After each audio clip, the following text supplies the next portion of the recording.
maestro Rodrigo Alvarado, es nuestro Head Coach de ASK.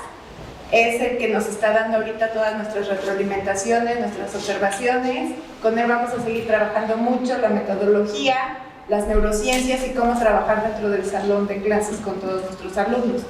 Viene con nosotros para presentarnos este tema, tendencias educativas del siglo XXI, y pues sin más, los dejo con ustedes, ¿no? Gracias. Gracias, María. Hola, buenos días. Creo que sí me escucho bien así. No sé si en la grabación se escucha mejor con el micro. Sí, bueno. Listo. Creo que... Bueno, ahí se escucha mejor, ¿verdad? Excelente. Pues muchísimas gracias. Muy buenos días, papás, mamás. Siempre me gusta iniciar agradeciendo la presencia, el simple hecho de que estemos aquí, pues significa que nos interesa mucho la educación de nuestros hijos. Y siempre hablo en primera persona porque, bueno, además de maestro, además de educador, pues también soy papá, entonces, pues conocemos y vivimos juntos esta maravillosa y a veces terrible aventura de ser papás o mamás de niños y jóvenes. Vamos a ir platicando entonces sobre varios elementos de qué tendencias educativas se están dando en este siglo XXI. Y quisiera que fuera más algo reflexivo que más teórico o más hacia otro elemento. Entonces quisiera empezar con una pregunta muy sencilla. ¿Para qué mundo estamos educando? Y empiezo con esta pregunta, porque toda educación prepara para un determinado mundo. Piensa en la educación que tú recibiste cuando estuviste en primaria, en secundaria, en preescolar. Y no vamos a debatir si esa educación fue buena, mala o regular. Esa educación nos preparó para un determinado mundo. Y nos dio las herramientas para poder vivir y sobresalir en ese mundo. Y no nos ha ido tan mal en ese mundo. Entonces, por eso vuelvo a repetir, el objetivo no es decir si mi educación fue mejor o peor que la educación que está recibiendo mi hijo. Es diferente. Porque entonces la segunda pregunta es, ¿para qué mundo estoy educando a mi hijo? El mundo en el que está viviendo y el mundo en el que va a vivir mi hijo, ¿es igual al mundo en el que yo viví? No. Por lo tanto, yo no lo puedo preparar para mi mundo. Yo lo tengo que preparar para su mundo. Y por eso la educación tiene que irse adaptando a esos nuevos mundos. Pensemos en cualquier profesión. Imagínate que tú llegas hoy al dentista, un dentista reconocido, con múltiples títulos, incluso internacionales, a lo mejor hasta un doctorado en endodoncia y ortodoncia, pero es una persona que sigue trabajando con instrumentario, con materiales de 1970. Todos tenemos que irnos adecuando y la educación no es de excepción. Por eso a mí me da mucha risa cuando de repente algunos papás llegan a las escuelas de, es que ya no los educan como antes y no les da gusto, ¿no? Felicidades a esa escuela, ¿no? Porque significa que estamos evolucionando y que estamos cambiando. Y si tenemos que preguntarnos para qué mundo estamos educando, ¿qué características tiene ese mundo? Quisiera rápidamente escuchar algunas ideas. ¿Qué características tiene el mundo en el que están viviendo nuestros hijos ahorita y en el que van a vivir cuando sean adultos? Inteligencia artificial. Mucha tecnología, pero la inteligencia artificial ya es parte de nuestras vidas. ¿Qué más? Mundo globalizado. ¿Perdón? Mundo globalizado. Un mundo globalizado. ¿Qué más? Ya pueden trabajar desde donde estén. O sea, Hay nuevas maneras de trabajo. Yo puedo estar trabajando desde mi casa para una empresa de Suecia. yo creo que constantes cambios, porque si la tecnología va avanzando, los cambios van a ser constantes. Entonces, Estamos viviendo en un mundo muy volátil.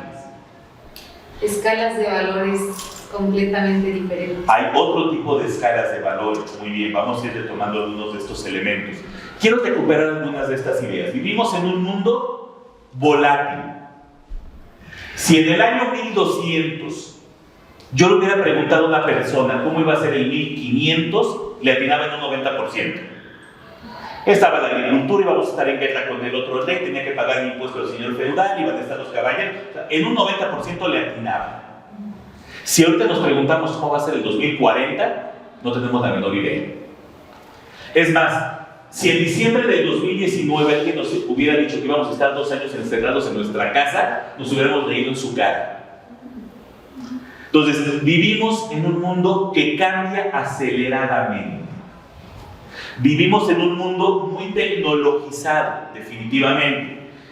Hay una persona, Michel Serres, se los recomiendo, es un filósofo y sociólogo francés, que él habla de las generaciones. Ven que nos gusta ponerle nombre a las generaciones. Y estaban los baby boomers y la generación X y los millennials y los centennials, y ahorita creo que ya vamos por la Pokémon, ya no sé por qué generación vamos ahorita, ¿no? Pero cada generación tiene su nombre. Él, medio en broma, medio en serio, propone que a esta generación actual, nuestros hijos, llamarle la generación pulgarcita o pulgarcito. ¿Por qué crees? Porque su manera de interactuar con el mundo es a través de los pulgares. Nos relacionamos con el mundo a través de nuestros pulgares. Y ese cuadrito que tenemos en las manos, hoy en día es una cámara fotográfica con cámara de video, con navegador de internet, con secretaria particular, con asistente operativo, que a veces sirve para hacer llamadas. Ha cambiado completamente el significado de un teléfono celular. Hoy en día para lo que menos lo utilizamos es para hacer llamadas telefónicas. Y sin embargo tenemos ahí muchas llamadas. Y vuelvo a lo mismo, no es satanizar el celular, no es que sea mala la tecnología, pero es una realidad que ahí estamos. La manera de relacionarse con el mundo de nuestros hijos ha cambiado. La visión del tiempo ha cambiado. Veámoslo con este ejemplo. Cuando nuestros abuelos se casaron, el te amaré por toda la vida eran 30 años. Porque a los 50, 60 uno de los dos ya era viudo. Hoy en día el te amaré para toda la vida son 60, 80 años. La visión del tiempo ha cambiado. Entonces, es que los adolescentes le tienen miedo al compromiso. No, lo que pasa es que la concepción de compromiso ha cambiado. O sea, no es lo mismo que te voy a aguantar 20 años que te voy a aguantar 80. Antes, tú entrabas de jardinero de empresa y te jubilabas 30 años después de vicepresidente, en la misma empresa. Hoy en día hay gente que a los 30 años ya ha estado en 4 o 5 empresas diferentes. Y no es que sea bueno o malo. Ha cambiado la visión de las relaciones. Y tenemos que entender ese mundo. Tenemos que entender la volatilidad que está teniendo. Porque a eso lo vamos a enfrentar. Es un mundo que vive mucho en base a esto. Date un segundo para leer esa frase.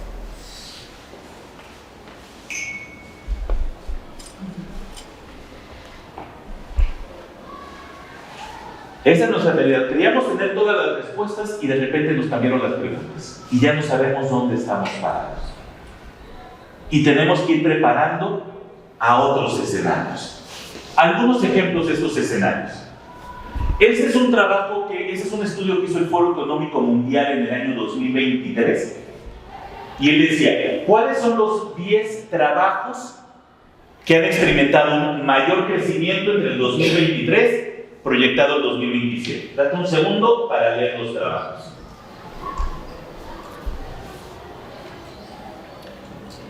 Esos son los trabajos con mayor demanda ahorita, según el Foro Económico Mundial.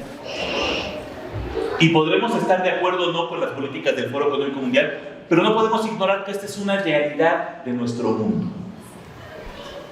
Y piensa un poquito qué tienen en común esos trabajos. La tecnología. Uno, la tecnología. ¿Qué más tienen en común? Fíjate, por ejemplo, el segundo. Medio ambiente. Sustentabilidad. Información, datos. Uso de datos. El 9, por ejemplo, es muy curioso. ¿Por qué crees que estará ahí? Fíjate, el 6, analista de datos. Hoy en día el nombre del juego es información. No datos, información. ¿Y qué voy a hacer con esa información?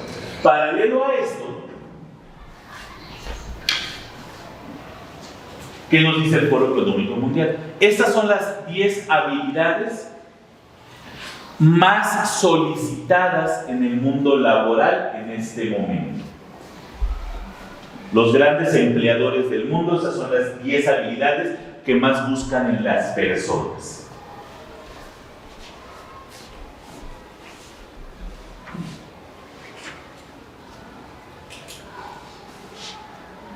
Queremos a alguien que sea curioso, alguien que nunca deje de aprender.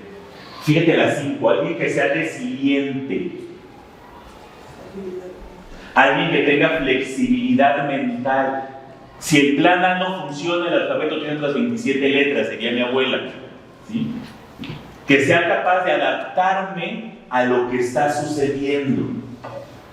Alguien que tenga motivación y autoconciencia.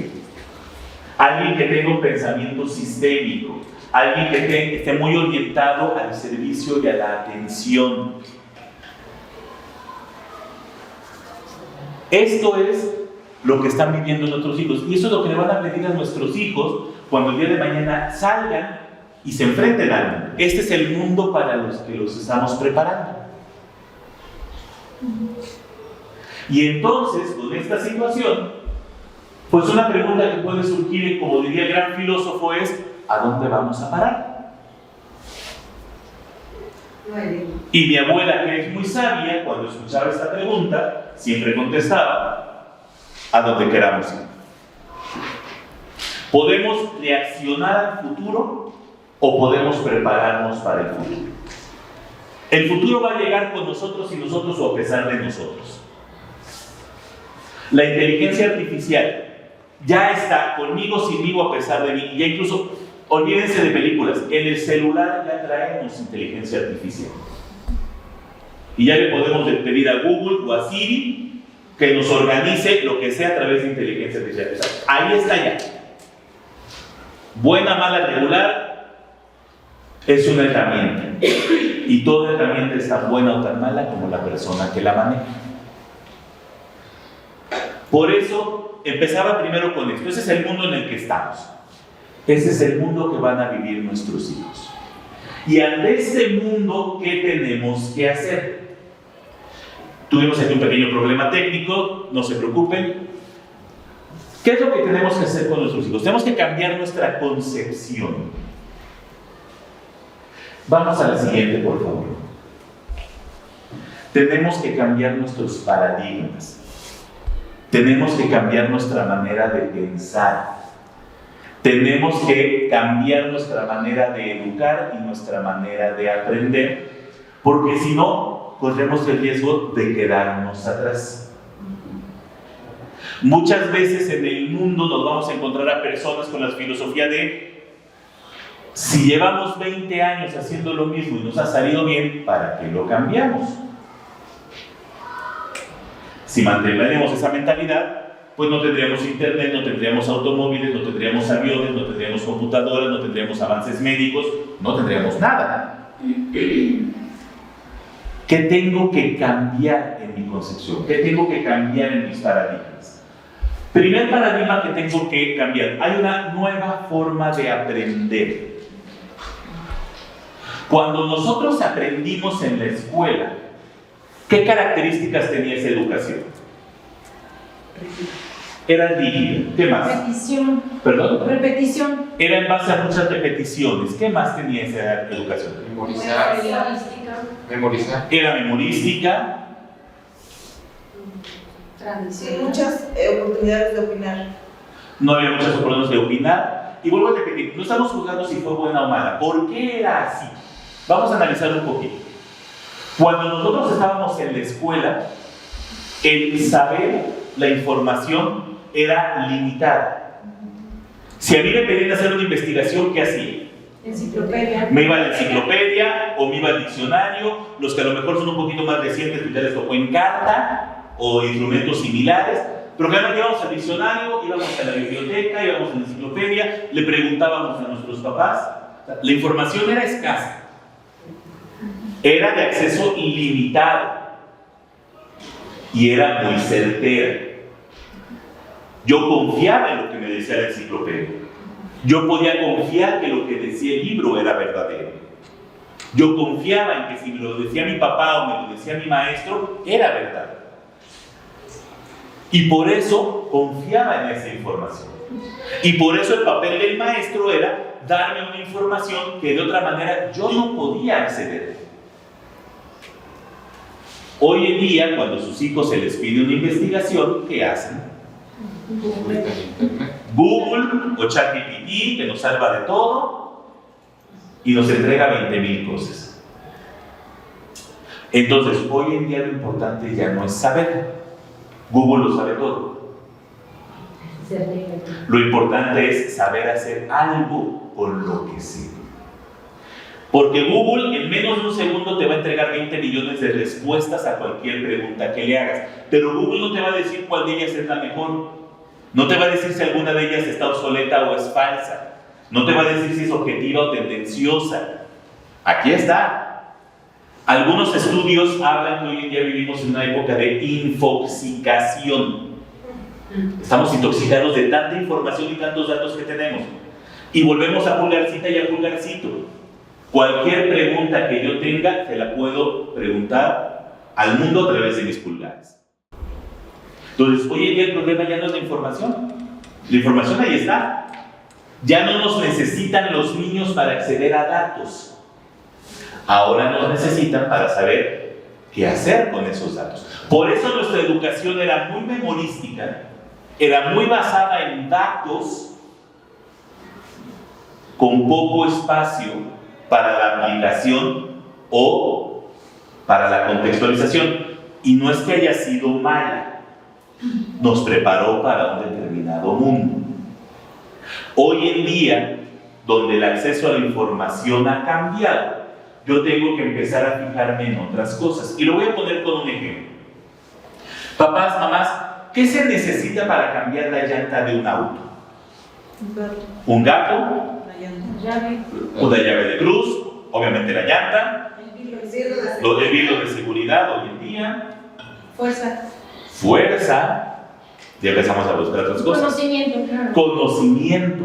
Yo puedo tener todo ese instrumental, puedo tener esos de Fórmula 1 que vemos en la tele. Si yo no sé cambiar una llanta, ¿de qué me sirven todas esas herramientas? De nada. Pero vámonos al lado opuesto. Yo puedo ser experto cambiando, tengo un doctorado en cambio de llantas. Pero en ese momento solo tengo un martillo y un desarmador. ¿Voy a poder cambiar mi llanta? No. ¿Es importante el conocimiento? Claro que es importante el conocimiento. Claro que es importante tener datos en el disco duro. Si yo no tengo información, yo no puedo reflexionar, no puedo evaluar, no puedo concluir, no puedo discernir, no puedo hacer otra cosa. Pero de nada me sirve tener muchos conocimientos o muchos datos si no sé qué hacer con ellos. Y entonces entra también la importancia de las habilidades. La educación de hoy en día se desarrolla mucho a partir de habilidades. ¿Cómo te doy las herramientas necesarias para que sepas qué hacer con esa información? ¿Cómo te ayudo a trabajar? La herramienta es ese gato y esa llave de cruz que me va a permitir cambiar la llanta. Y entre mejores sean mis herramientas, entre mejores sean mis habilidades, más fácil va a ser mi trabajo. Y entonces yo puedo ir teniendo también ciertas actitudes, cómo me acerco a las cosas. Si yo sé cambiar una llanta y si yo tengo el instrumental adecuado, yo puedo cambiar la llanta de un Tsuru, de una Suburban o de un tráiler y lo puedo llevar a otros contextos y entonces me vuelvo competente cambiando llantas. Cuando hoy en día hablamos de que el aprendizaje es por competencias, nos referimos a esto. Mi hijo, mi hija va a tener datos, sí.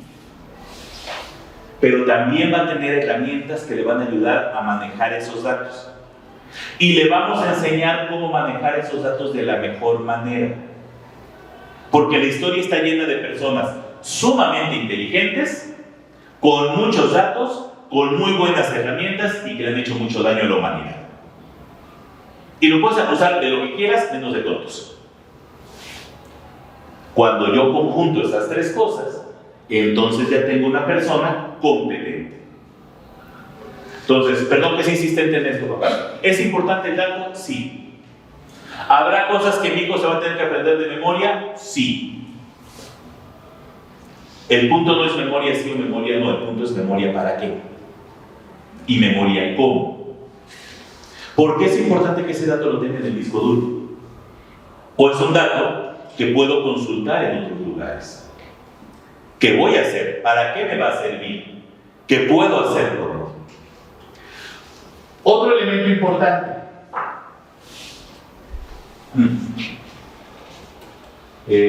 Una más. Gracias. Ahí, Dani, gracias. Otro elemento importante. Pensemos, por favor, qué países en este momento son punta de lanza en educación. ¿Quién te viene a la mente? Suecia. Suecia, Dinamarca, Japón, Finlandia, Singapur, Nueva Zelanda. Algo están haciendo bien, ¿cierto? Porque al final de cuentas el cerebro del finlandés y el cerebro del mexicano funcionan igual. Tienen los mismos tipos de neuronas, hacen las mismas sinapsis, hacen las mismas conexiones, usan la misma bioquímica. O sea, no es porque sean güeritos y de ojos azules. Si ese fuera el problema con tinta y pupilete, se acabó el problema educativo del país. El cerebro del finlandés y el cerebro del mexicano funcionan igual. Algo están haciendo bien. Oye, Rodrigo, pero es que Finlandia tiene otros contextos familiares, sociales, religiosos. Totalmente de acuerdo. Pero algo están haciendo bien. Oye, es que nos llevan 30 años de ventaja. No, nos llevan 80, pero en algún momento empezaron. Hay un estudio muy interesante que hizo la OCDE en el 2019 que se llama Clase Mundial. Y lo que hizo este estudio, y lo pueden buscar en internet, es gratuito, Lo que hizo este estudio es, los sistemas educativos de calidad, ¿qué hacen? E hizo un estudio con 80 países del mundo. Buenos, malos y irregulares en educación. Y la conclusión fue interesante. Los países que son punta de lanza en educación hacen estas 9 cosas. Date un segundo para leerlas.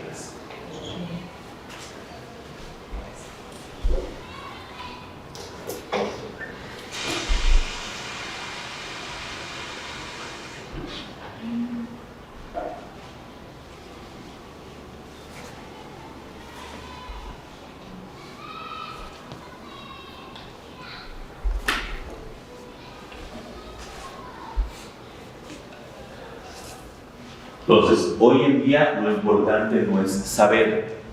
Google lo sabe todo. Hoy en día lo importante es saber hacer algo con lo que sé.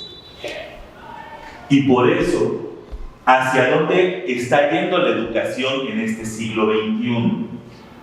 Vámonos más a los fundamentos que a los contenidos. El contenido me lo va a dar Wikipedia, me lo va a dar ChatGPT. ¿Qué hago con eso? ¿Qué opinas tú? ¿Por qué es de esta manera? ¿Qué semejanzas o diferencias hay entre estos dos elementos? Y vuelvo a repetir, no es que el contenido sea malo. Hay que ponerlo en su lugar correcto. Ya no es el fin, es un medio para alcanzar otras cosas. Hay que ponerlo en su lugar correcto nada más. No es que esté mal memorizar, no es que esté mal tener información. ¿Para qué? Eso es lo importante hoy en día. Porque hoy en día lo que estamos buscando es justo esto, innovación y resolución de problemas. De nada me sirve tener 4.859 puntos en el TOEFL si llegando a Disneylandia no se pedir una hamburguesa. Y la culpa no es del TOEFL, de una vez aclaro. ¿Sí? Es cómo llego a la resolución de problemas.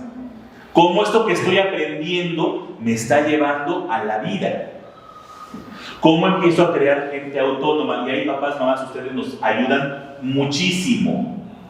Cómo vamos formando en la autonomía. Digo, esto da para 3 conferencias, pero ¿cómo formamos en la autonomía a nuestros hijos? ¿Cómo los vamos creando personas independientes? A mí me encanta y me aterra cuando de repente ves a un niño de 4º o 5º de primaria que no sabe amarrarse las agujetas y es mamá. ¿No? Una vez me tocó ver en otra escuela un niño de 1º de primaria que traía el suéter, el suéter. Y así se quedó hasta que, oye, no, quítamelo. Cosas tan sencillas, formemos en la autonomía de nuestros hijos. Démosles responsabilidades dentro de la casa. Un niño de 4 años ya puede poner los manteles de la mesa. Y esa puede ser su función. Un niño de 5 o 6 años ya puede llevar sus platos sucios al fregadero. Y a lo mejor con un manguito se los puede empezar a lavar. ¿Sí? Ya puede tender su cama. Ya puede arreglar su cuarto. Ya puede poner sus juguetes en su lugar después de utilizarlos. Enseñémosles autonomía. Me voy sobre todo a las 7, que va muy de la mano con las 6. Aprender, reaprender y desaprender cuando el contexto cambie. Es que a mí me enseñaron de esa manera, sí, y estuvo muy bien. Ahora a su hijo le vamos a enseñar de otra manera, que también va a estar muy bien. ¿Se acuerdan lo que decíamos al principio? Es que ya no los educan como antes, y no le da gusto eso. Porque eso significa que la escuela está evolucionando y que la escuela está cambiando. Imagínate ese dentista con instrumental de 1970. Lo mismo puede pasar en la escuela. Yo tengo que irme adaptando. Y por eso el error y el fracaso son parte del aprendizaje. Esa es una asignatura pendiente que tenemos como seres humanos. Enseñarles a nuestros hijos la tolerancia a la frustración. La vas a regar 200 veces en la vida. Tienes que levantarte 201, que es la famosa resiliencia. ¿Qué aprendiste de este error? Bueno, ya aprendí que así no se hace. Ahora vamos a aprender cómo sí se hace. Y por eso el error es tan importante. Dejemos que se equivoquen. No pasa nada. Claro, hagámoslo en un ambiente controlado. Hay de errores a errores. ¿Sí? No le voy a soltar el coche a los 13 años a ver si lo sabe manejar o no. Hay de errores a errores, pero tengo que dejar que se equivoque. Eventualmente lo tengo que soltar y dejar que lo haga. Y por eso podemos promover colaboración y formar en valores. Y entonces eso nos va a permitir formar verdaderos seres humanos. Pongo esta imagen porque esta es una imagen que la OCDE utiliza mucho cuando habla de educación y a mí me parece muy valiosa. Dice, la educación es enseñarle a nuestros alumnos a construir brújulas. ¿Para qué sirve una brújula? Para ubicar. Para ubicarme, para encontrar mi camino. Yo puedo estar en un lugar donde nunca he estado antes. Y si yo sé leer un mapa y sé utilizar una brújula, puedo encontrar mi camino aunque nunca haya estado antes en ese lugar. Enseñémosle a nuestros alumnos o a nuestros hijos a usar brújulas y a construir su propia brújula. ¿Cómo voy a saber que mi brújula está bien calibrada? Porque tengo conocimientos adecuados. Enséñenle a gestionar la información. No prohibamos Internet, enseñémosles a usar correctamente el Internet. Quiero buscar una información, ¿cuál es la mejor manera de buscarla? ¿Qué es lo que tengo que hacer? ¿Cómo le puedo preguntar a la inteligencia artificial para que me dé una respuesta adecuada y válida? Empecemos a enseñarle a gestionar toda esa cúmulo de información que tenemos. Enseñémosle a hacer algo con esa información, a organizarla. Esa información, unámosla con ciertas habilidades. Enseñémosle a nuestros hijos a tener un pensamiento crítico, a saber consumir información de manera crítica y pensante. Hoy en día vivimos en un mundo de muchas tendencias. Si hoy en día yo leo una noticia en el Reforma, en la Jornada o el Universal, voy a terminar leyendo 3 noticias diferentes. Porque son tendencias diferentes. Y si yo conozco esa tendencia, puedo analizar la noticia desde 3 ópticas y decir cuál es la verdad. Y no quedarme con parte de la verdad. ¿Cómo les enseñamos a nuestros alumnos eso?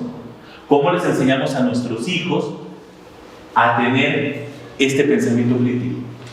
¿Cómo les enseñamos a aprender a colaborar con los otros?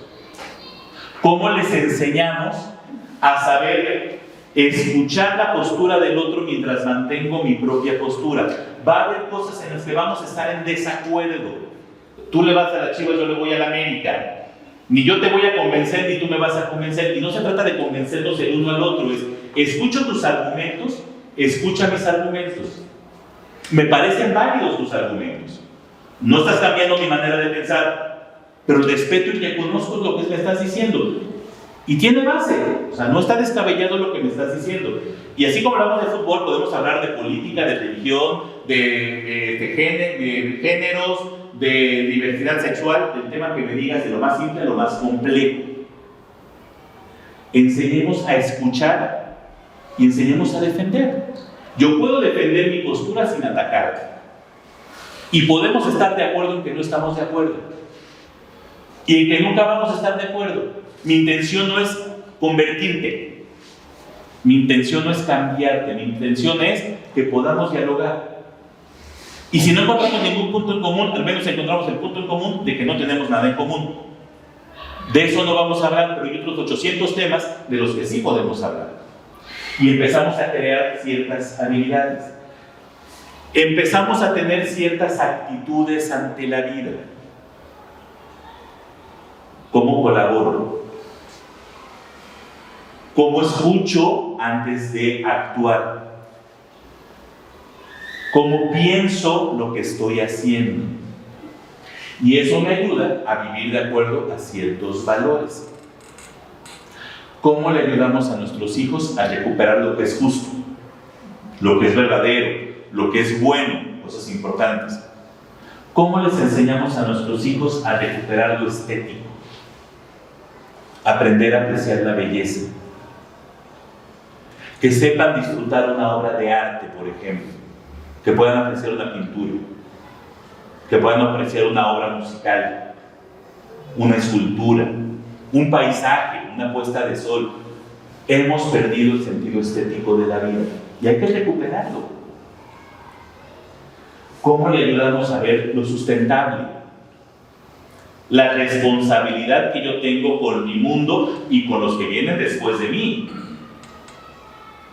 Hay una frase por ahí que alguna vez escuché y me parece muy interesante que dice: el mundo no lo heredamos a nuestros padres, se lo pedimos prestado a nuestros hijos.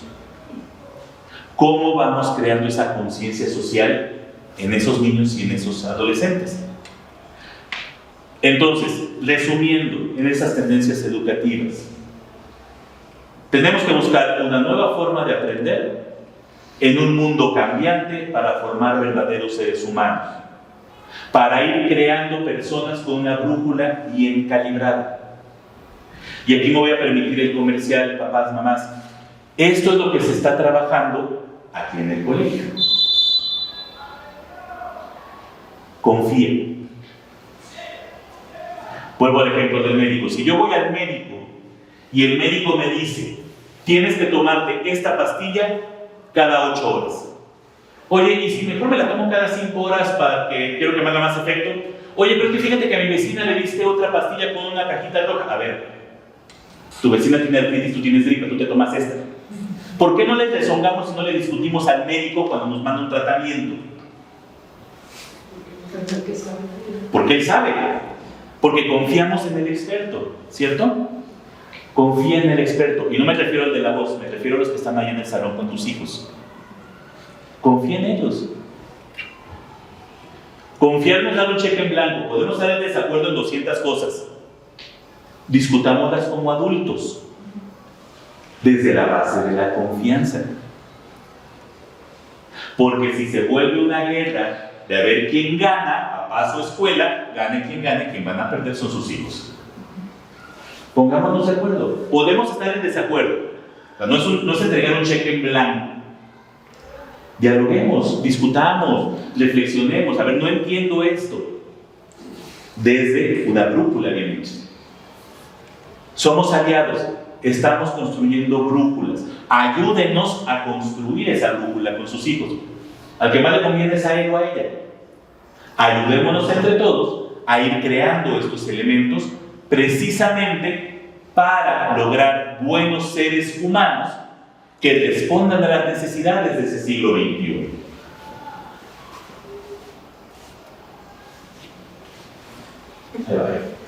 Cierro con esta frase.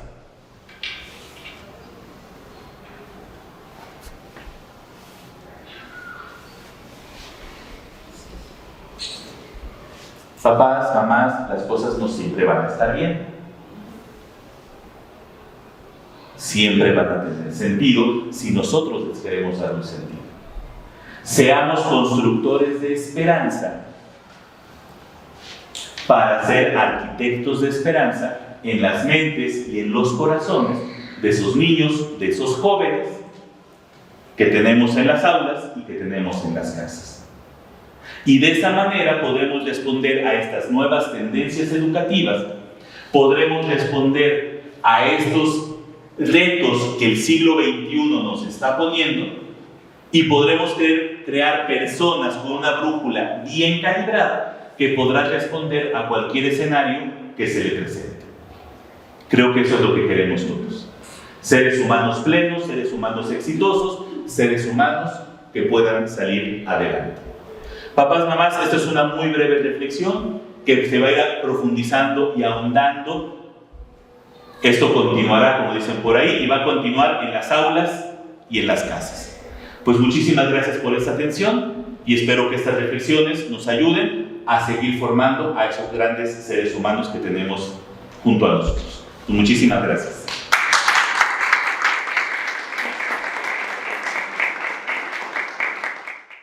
¿Algo? Muchas gracias por tu plática, muy interesante. Y mi pregunta va orientada a qué recomendarías tú que estás tan metido en educación y en estos temas de tecnología, de proyección hacia los jóvenes, para los que van a salir a la universidad de 3 a 5 años, como qué carrera les conviene para estar preparados. Ya sé que es hacer lo que te gusta hacer, esas cosas, pero la proyección a futuro, ¿no? Para cambiar, como mencionabas. Híjole, muy buena pregunta y en cierta parte, más que decirte estudia A, B o C, yo llevaría a mi hijo o a mi hija a una reflexión. Número 1, ¿qué te apasiona? ¿Qué te gusta hacer?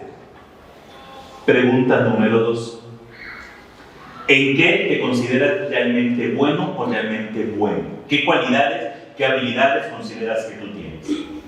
Pregunta 3, ¿qué actividad crees tú que te puede hacer crecer y desarrollarte como persona? Desde lo económico, desde lo moral, desde lo familiar, desde lo humano.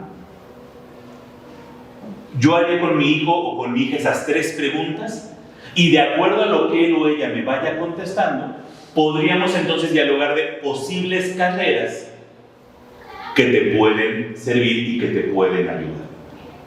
Análisis de datos, arquitectura, abogacía, medicina, jardinería, danza. Pueden ser conductas. Yo me enfocaría en esas 3 preguntas. ¿Qué te apasiona? ¿En qué te consideras realmente bueno? ¿Qué actividad crees tú que te ayudaría a desarrollarte como persona? Y por ahí llevaría yo la reflexión.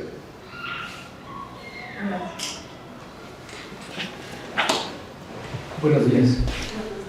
También agradezco mucho la plática que nos acabas de compartir. El tema de educación es muy amplio. Yo lo que, para compartirte o para que ahí nos puedas orientar también, yo tengo un niño de 6 años, chiquito. Y dices, bueno, pues está chiquito, pero vemos su ambiente como muy competitivo, muy agresivo, O sea, no sé si es parte de normal o es como algo que ya también nosotros tenemos que ayudar para que, pues, en su entorno, y como ahorita lo comentabas, ¿no? Nosotros pues crecimos de una manera y entendemos, digamos, hoy en día hay un torneo de fútbol y como papás sabemos que hay un límite. Y sí, o sea, puede haber una entrada, lo que sea, pero tranquilos, y nos separamos. Y como que en este momento, si esa edad la pasas a los 6 años, y siguen. Entonces, ¿cómo podemos nosotros como papás ayudarle a que entiendan esta parte que ahorita lo mencionaste mucho en los valores, ¿no? Que ahí es donde podrías como que tomarlo y, digamos, el colegio, pues sí hay misa y todo esto, pero eso no nos garantiza que el niño está teniendo esta parte, ¿no? Como en su corazón, en sus valores, en su actuar, a mí me lo decían, lo que haces cuando estás solo, ¿no? Entonces, esa parte es como la que, no sé si voy hilando correctamente, y que se está trabajando o cómo se puede trabajar, porque todo lo demás, o sea, perfecto. Realmente, pues sí, una cosa era el conocimiento para nosotros y un título, y hoy en día es como de, no es eso, no basta con eso, sino cómo lo aplicas, ¿no? Claro. Gracias y muy buena pregunta también. Es muy complejo el tema de valores, definitivamente.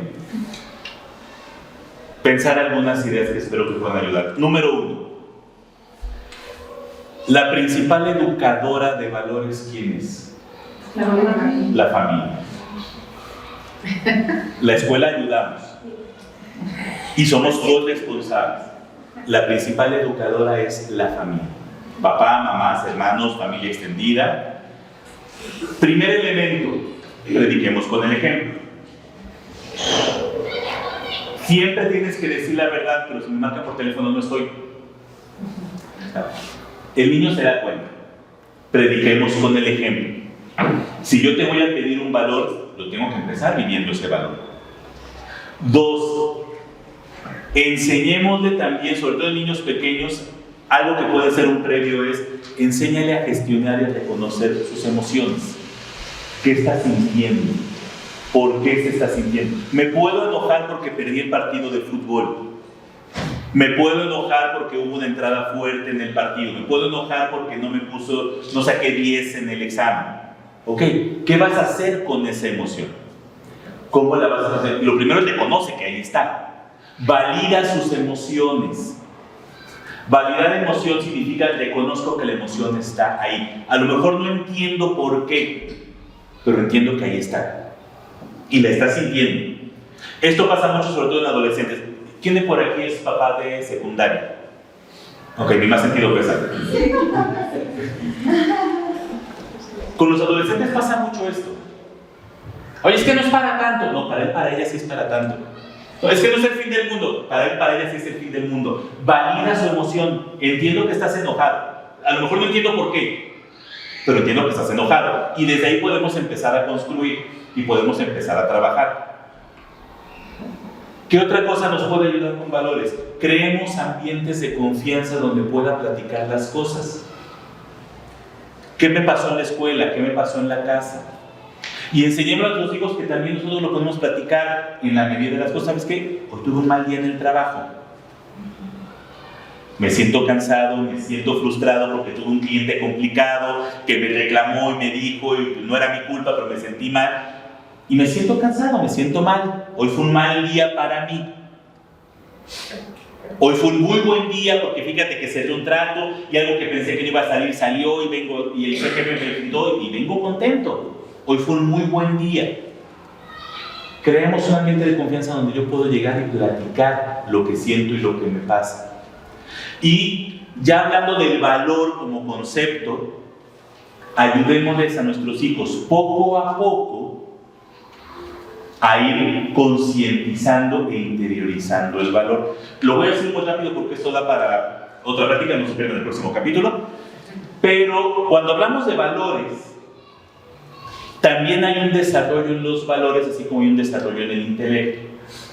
Un niño pequeño, los valores los maneja por el miedo al castigo. Me porto bien porque si me porto mal me van a castigar. Y esto pasa mucho que entonces, si no hay castigo, nadie me ve, pues no pasa nada. El problema no es lo que hice, el problema es que me cacharon. Es un estadio natural. De ahí empiezo a pasar al segundo estadio, que es el reconocimiento. Me porto bien porque eso va a hacer que me quieran. Eso va a hacer que me acepten. Eso va a hacer que mis amigos no me rechacen. Entonces lo hago por aceptación. El siguiente nivel o estadio es, lo hago porque así lo marca la norma. Y la ley es la ley. Y la ley se tiene que cumplir.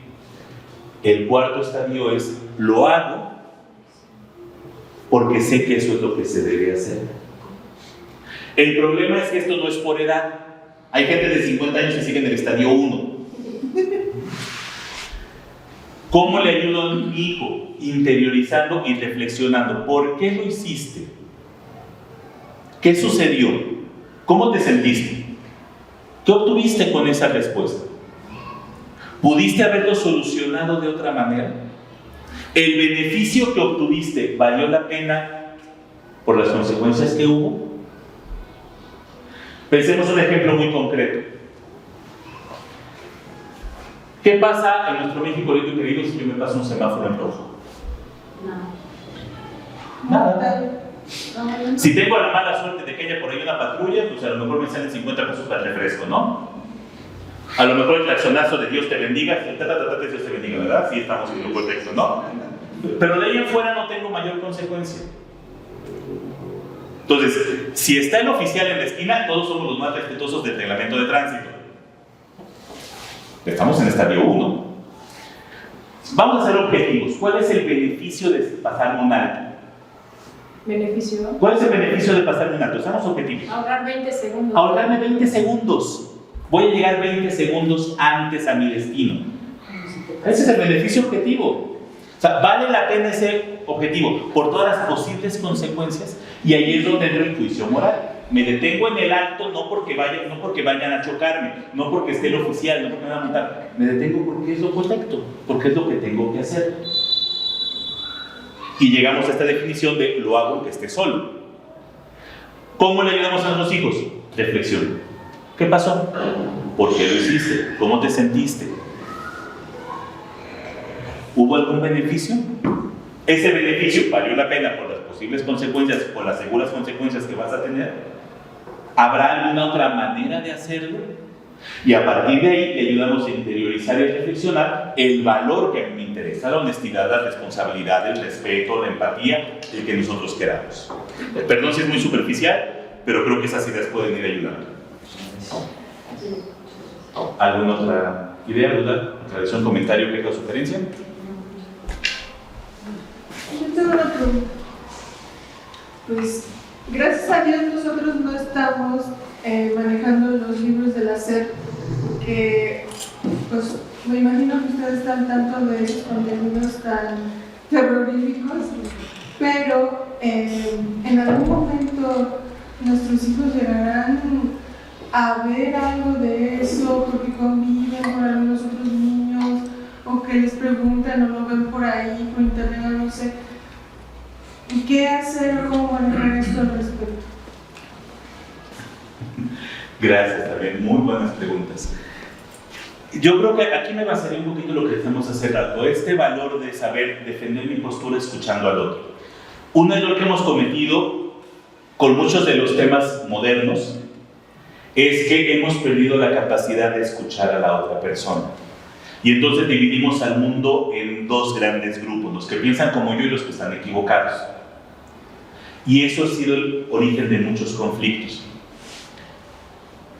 Desde la diversidad sexual, por ejemplo, que es un tema muy común y que se trabaja de ciertas maneras, vámonos a política. O sea, nuestro México está dividido en fifís y chairos y no hay punto medio. Y o eres de los míos o eres mi enemigo, y al enemigo hay que destruirlo. En fútbol, en religión, en política, o sea, cualquier tema controversial requiere diálogo. Entonces, primero, hay que enseñarle a nuestro hijo a tener claros sus pensamientos y sus valores. Nosotros opinamos esto sobre este tema. Y opinamos esto sobre este tema por esta situación. Puede haber personas que opinen diferente. Vamos a escuchar los argumentos de esa persona. Y yo podré decidir qué argumentos me convencen, qué argumentos no me convencen. qué argumentos tienen sustento y qué argumentos no tienen ningún sustento. Puedo ayudarle a la otra persona a decirle, oye, este argumento creo que no tiene tanto sustento por esto. Dejemos el debate a nivel de ideas, no lo bajemos a la persona. Una cosa es que yo te diga, no estoy de acuerdo con lo que tú dices, otra cosa es que yo te diga, tú no tienes la razón. Yo puedo estar en desacuerdo con lo que tú me dices y llevarnos muy bien y respetarnos como personas. Así como yo te respeto, te pido que tú me respetes. Yo respeto esta manera de actuar o de pensar que tú tienes. No la comprendo, no la entiendo, no me parece adecuado, pero te voy a respetar aquí como persona. ¿Qué te pido? Respétame a mí, aunque no estés de acuerdo o aunque no comprendas, y podemos dialogar y podemos hablar. Punto número 1. Yo tengo claro qué quiero, qué creo y lo voy pensando. Puedo escuchar otros argumentos y los puedo reflexionar de manera crítica. Porque va a ser muy probable que es que fíjate que mi amigo o mi vecino o mi compañero o el del trabajo o la mamá de X dice que, ¿no? O sea, fui a casa de mi compañero y estaba su mamá y su mamá, o su papá y su papá, o fíjate que mi compañero dice esto, o fíjate que la abuelita dijo que no cree en Dios, o fíjate que ellos dicen que ellos son de Cruz Azul y nosotros somos de Necaxa. O sea, vamos a encontrarnos siempre ese escenario. Ok, ¿por qué crees que dicen eso? ¿Tú qué opinas de eso? ¿Estará bien o estará mal? ¿Será correcto o no será correcto? ¿Por qué será correcto o por qué no será correcto? Oye, ¿y ya pensaste en esto? ¿Y ya consideraste esta situación? Y si consideráramos esto, ¿cambiaría tu manera de pensar? No está mal, no estoy diciendo que esté mal. Yo no estoy de acuerdo con esa actitud o con esa forma de pensar. Y no estoy de acuerdo con ella por esto, por esto, por esto y por esto. Te lo comparto aquí y a partir de eso lo vamos trabajando. Y entonces le vamos dando a nuestros hijos ese escudo que le va a permitir valorar y trabajar ante lo diferente. No estoy de acuerdo contigo. Y no estoy de acuerdo contigo por esto. Te respeto como persona, respétame como persona, y desde ese respeto mutuo podemos encontrar un punto en común o podemos llegar a la conclusión de que no tenemos un encuentro. Tú sigues tu camino y sé feliz, yo sigo mi camino y soy feliz. Yo sí tengo una pregunta sobre, por ejemplo, comentaste de la apertura hacia la parte de información, pues que existen diferentes fuentes. Pero mi pregunta sería a que si el sistema, por ejemplo, cuenta con una fuente de información segura, porque el internet es tan libre, o por ejemplo que una recomendación, o bueno, por ejemplo, yo he buscado enciclopedias y ya no existen, ¿no? Entonces, o sea, ¿qué otros recursos existen que sean seguros? Y bueno, depende, yo creo que la edad de nuestros hijos, pero en general que sean seguros para ellos. Claro. Va a depender mucho de lo que estoy buscando, definitivamente, ¿no? El tipo de Por fuente. ejemplo, le encargaron tarea de los reinos y estaba buscando reino fungi y le aparecen hongos alucinógenos, exactamente. Claro. Sí, O sea, sí. ¿cómo se hace esa discriminación para que sea totalmente académico? Por ejemplo? Claro. Aquí va a depender de varios elementos y están en secundaria o en primaria su hijo y Primaria. En primaria, ok. Muchas veces desde la escuela les podemos recomendar algunas fuentes, ¿sí? Nosotros también como familia podemos recomendar, ¿qué es lo que yo recomiendo? Ayúdale y ponte a investigar con él o con ella. A ver, reino fungi, ok, te van a salir 800 páginas, bueno, 800 millones de páginas, ¿no? Desde la caricatura de los honguitos hasta el hongo alucinógeno, hasta los hongos de María Sabina, hasta un artículo del doctorado de Harvard. Okay. ¿Qué tendría que buscar yo en una página, primero que nada, para saber si me sirve o no me sirve? Punto número 1. Tiene que ver con el tema que estoy buscando. Y ahí empieza el aprender, por ejemplo, a buscar. ¿Sí? Si yo le pongo el buscador, háblame de Roma, pues me puedo hablar del Imperio Romano, del jabón Roma o de los mejores restaurantes de la colonia Roma. Quiero que me hables del Imperio Romano en el siglo XIII y empezar poco a poco a enseñarle, por ejemplo, a contar sus búsquedas. Ya me salieron las 300 millones de páginas. ¿Cuál me servirá más? Primero, ¿tú cuál crees? A ver, ¿cómo presenta la información? ¿Hay alguna fuente, o sea, cita alguna fuente de dónde sacó la información?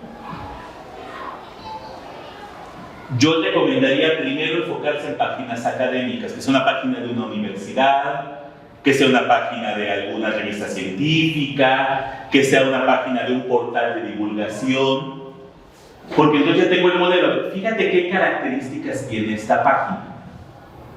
No, pues tiene un título, hay una revista o hay una institución que la respalda, hay un autor, hay fuentes, no da por supuesto, sino que te demuestra. La próxima vez que busca páginas que se parezcan a esto. Y a partir de ahí podemos empezar a desarrollar el pensamiento crítico. A ver, ¿qué opinas de la información que está ahí? ¿Cuál es la información? Se puede comprobar porque hay pruebas o evidencias. ¿Cuáles son opiniones del autor? ¿Estás de acuerdo con la opinión del autor o no? ¿Por qué sí? ¿Por qué no? Y a partir de este diálogo, que se complementa también desde la parte escolar, le vamos enseñando poco a poco a ir filtrando mi búsqueda y encontrar los resultados que más me pueden servir. Esa puede ser una estrategia que les puede ir a ayudar. Y por parte del sistema, ¿pudiera existir alguna, recomendaciones, por ejemplo, de fuentes bibliográficas? Sí, por supuesto. Muchas veces les recomendamos, más en secundaria que en primaria, porque también en primaria de repente recomendamos algunas fuentes. Y lo hablamos con los profesores para que mira, les recomiendo a lo mejor estas 4 o 5 fuentes, ahí puedes buscar, por ejemplo. Que sea seguro también, porque si no, ¿Sí? uno tiene que estar ahí diciéndole esto sí, esto no. Entonces mi pregunta es, ¿cómo sé que realmente está aprendiendo si yo tengo que discriminar qué sí puede y qué no puede leer? O sea, básicamente se lo doy, ya le doy la respuesta a él, ¿no? Es el trabajo conjunto. Mira, busca en esta página o en páginas similares. Y a partir de ahí, tú vas encontrando tu información y es un trabajo que se puede ir haciendo en conjunto, casa-escuela. No sé si hay alguna otra pregunta, comentario. Si no, muchísimas gracias, papás, mamás. Y pues sigamos trabajando en todos estos elementos. Gracias.